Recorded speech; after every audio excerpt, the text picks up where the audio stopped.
उकाड़ा की गलियों में एक ऐसा टी स्टॉल है जो सिर्फ चाय पेश नहीं करता बल्कि इसके पीछे है एक माँ की मोहब्बत, एक बीवी की कुर्बानी और एक औरत की जद्दोजहद की कहानी। ये कहानी है साइमा वसीम की, जो अपने मासूर शौहर का सहारा बन गई हैं। देखते हैं मालिक अब्दुल वहीद की रिपोर्ट।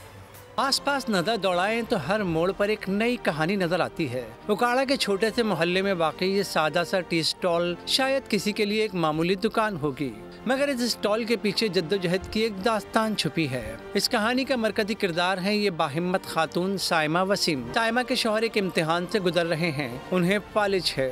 इस सूरत हाल में साइमा ने मुश्किलात को खुद पर बोझ नहीं बनने दिया, अपने बच्चों की कफालत के लिए चाय का स्टॉल लगा लिया। साइमा सुबह सवेरे ही अपनी जिम्मेदारियां निभाने रोजगार पर आ जाती हैं, ग्राहकों को उम्दा चाय पेश करती हैं। उनकी ये बेटी भी उनका हाथ बटाती है। साइमा ने इस मुश्किल वक्त को चैलेंज समझकर कबूल किया है।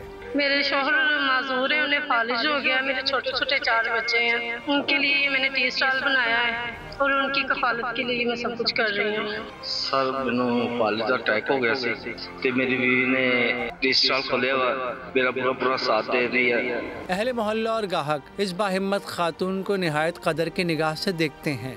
ये खातून जी, इनके जो शौहर हैं वो फालिज के मरीज हैं, मगर इन्होंने खातून ने एक अच्छा स्टेप लिया। ये काफ़ी अरसे से यहाँ पे चाय का काम कर रही हैं। माशाल्लाह अपने बच्चों को भी साथ में पढ़ा रही हैं। 4 इनके बच्चे हैं। ये बाहिम्मत खातून है और इन्होंने हिम्मत नहीं हारी और ये अपने खानदान की कवालत कर रही हैं। इज्जत नफ्स की हिफाजत के लिए मुश्किल फैसले करना ही इंसानी अजमत की निशानी है और साइमा ने ये साबित किया है। उकाड़ा की ये बाहिम्मत खातून हमारे लिए एक मशअले राह है।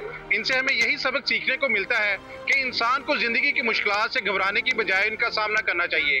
कैमरा टीम के साथ मलिक अब्दुल वहीद, बोल न्यूज उकाड़ा। सब्सक्राइब करें और बेल दबाएं ताकि कोई खबर रह न जाए।